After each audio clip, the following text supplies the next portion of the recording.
Nikiwa Arusha nilimsikiliza yule ndugu fundi yule mjenzi yule aliyekuwa anajenga VETA kule Nyang'hwale. Nimetuma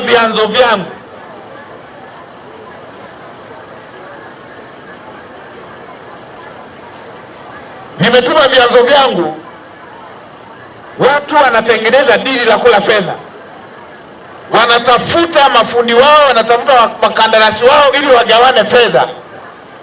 Sasa kamanda wa TAKUKURU wa mkoa wa Geita, nenda kachunguze pale Nyang'hwale nipate hiyo taarifa.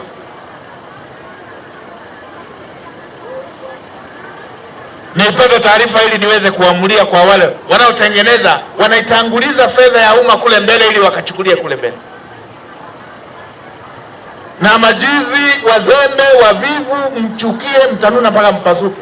Sitacheka na mvivu, sitacheka na mwizi, sitacheka na mdokozi, sitacheka na mzembe.